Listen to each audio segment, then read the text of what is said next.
چودھری شجاعت کا سخت فیصلہ، خاندان میں دراڑیں مزید گہری، پرویز الہی تخت پنجاب سے محروم، پارٹی کا نقصان۔ مسلم لیگ ق کے صدر چودھری شجاعت حسین کے سخت فیصلے نے چودھری پرویز الہی کو نہ صرف پنجاب کی وزارت اعلیٰ سے محروم کر دیا ہے بلکہ دونوں خاندانوں میں دراڑیں مزید گہری کر دی ہیں، جس کے نتیجے میں مسلم لیگ ق کو بطور پارٹی اندرونی طور پر تقسیم ہو کر نقصان پہنچنے کا خطرہ پیدا ہو گیا ہے۔ چودھری برادران کے مابین 70 سال میں پہلی مرتبہ اختلافات سابق وزیر اعظم عمران خان کے خلاف تحریک عدم اعتماد کے معاملے پر سامنے آیا، جب چودھری شجاعت نے پی ڈی ایم اور چودھری پرویز الہی نے عمران خان کا ساتھ دینے کا اعلان کیا،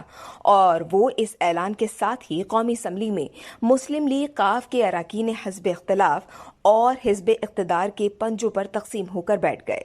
چودھری خاندان کو دوسرا جھٹکا وزیر اعلیٰ پنجاب کے انتخاب میں اس وقت لگا جب آصف علی زرداری کی کوشش سے چودھری شجاعت نے اپنے چچا زاد بھائی، برادر نسبتی اور بہنوئی چودھری پرویز الہی کو وزارت اعلیٰ کا ووٹ نہ دینے کے لیے اپنے اراکین اسمبلی کو خط لکھا اور تمام تر کوششوں کے باوجود اپنے موقف پر قائم رہے، جس کے باعث پرویز الہی پنجاب کی وزارت اعلیٰ سے محروم ہو گئے۔